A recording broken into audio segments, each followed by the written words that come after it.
Hello everyone, my name is Zhang Yahao and the student number is 8214545 from Set 4. Today I will talk about the new Keynesian views on aggregate demand shocks implication for economic stability in developing nations with my group member Bai Haobo 8207132. Well, in the current era of accelerated globalization and complex and volatile economic situation, the economic development paths of developing countries are fraught with uncertainties. New Keynesianism provides us with crucial perspectives for analyzing the issue. I hope today's sharing can inspire all of you. So this is about the content. First is about the introduction, and second about the conceptual overview, and third is the connotation and style, and fourth is influence, and the fifth is case analysis, and the sixth is suggestion, and the last is summary and outlook.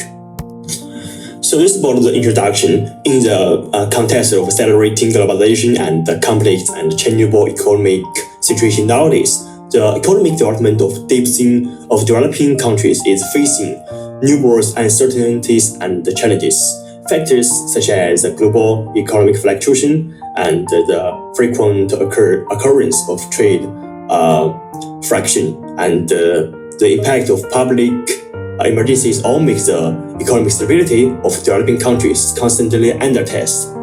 And against the backdrop, New Keynesianism as a highly influential theoretical school in the field of the modern microeconomics, providing a unique and important perspective for us to understand and analyze aggregate demand shocks and their impacts on the economic stability of developing countries. Based on this, our group aimed to conduct an in-depth exploration of New Keynesianism's views on aggregate demand shocks and significant implication it holds for the economic stability of developing countries, with the expectation of providing useful references of developing countries to cope the economic fluctuation and formulate the scientific and reasonable economic policies.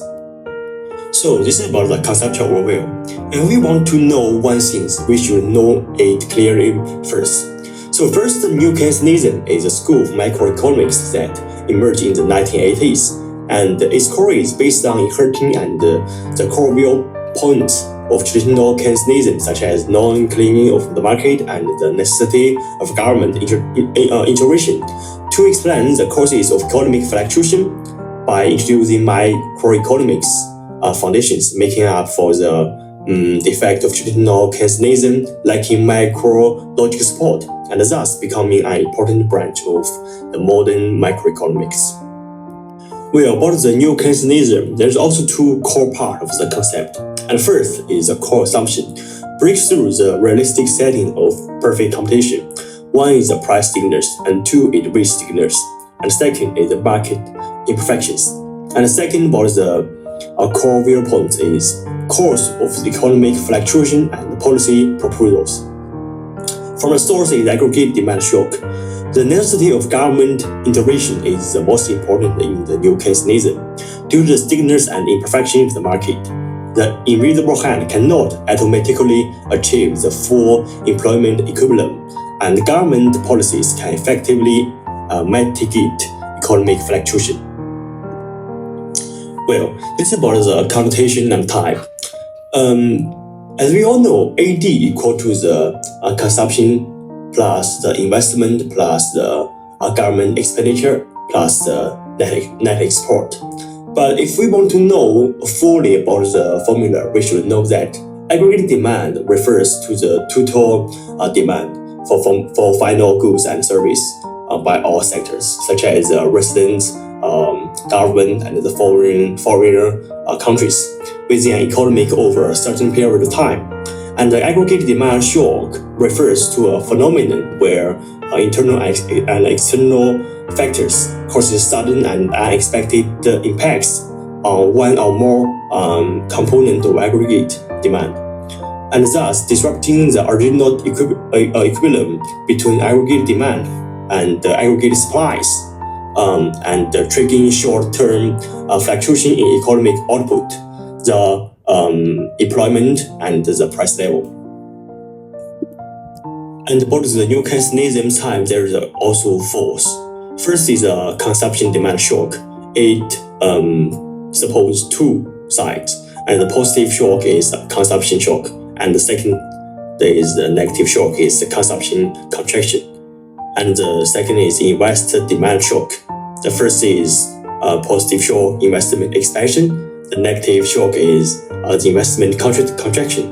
And third about the government spending shock. The first is positive shock, expenditure expansion, and the second is negative shock, spending contraction. And the last is the foreign demand shock. The positive shock is the net export expansion, and the negative shock is the net export contraction. The core of new condition theory lies in two concepts: price and wage stickiness, and market imperfections. These factors are key to understanding why developing countries are more vulnerable to economic shocks. Their markets are often more fragile, with rigid labor markets and underdeveloped financial system, which amplifies the effect of any demand shock through three main mechanisms. First, price stickiness amplify output and price fluctuations. Second, wage stickiness exacerbate the impact on employment and livelihood. And third, market imperfection create a domino effect, spreading and intensifying the shock. Let's look at a real-world example. Vietnam during 2020 to 2021 pandemic, the country faced a dual shock, a sharp 40% drop in export orders as global supply chains distributed, as a collapse in domestic consumption due to lockdown and increased precautionary savings. From a new condition view, the transmission was severe. Due to wage stickiness, firms couldn't reduce wages and were forced to lay off workers. With a weak social safety net, this led to a vicious cycle of falling incomes and further drops in consumption. Furthermore, market imperfection worsens the situation. Vietnam's manufacturing relies on imported parts. Even as demand recovered, supply bottlenecks mean output lagged by about 6 months. Government aid was slow and inefficient, reaching only half of the eligible businesses. So the result, GDP growth plummeted from 7% to 2.9%, and unemployment rose significantly.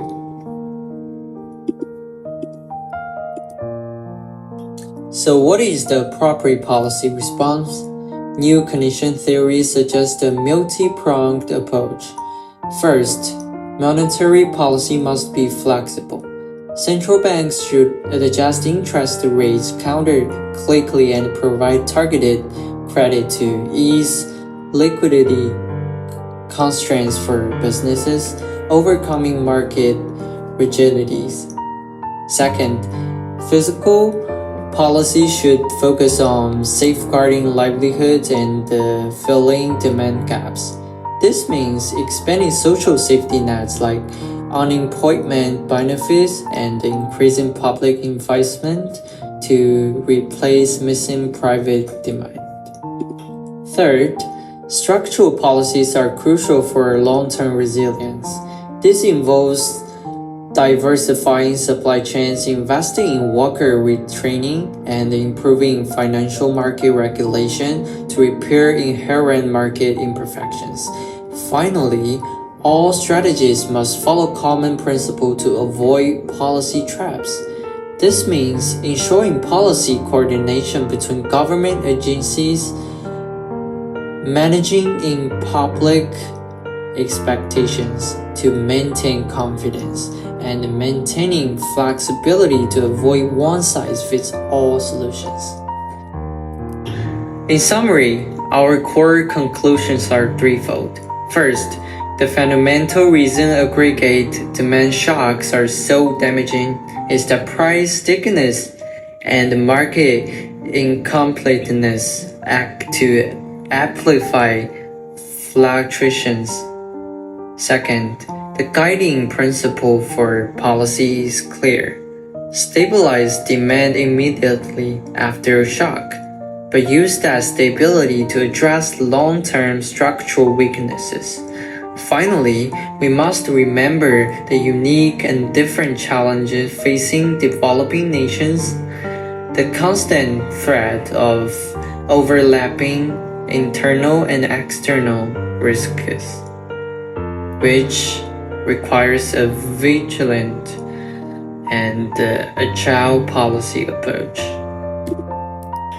Our future outlook involves building a more resilient economic stability system. This means, in the short term, we must focus on policy precision and robust risk prevention and control.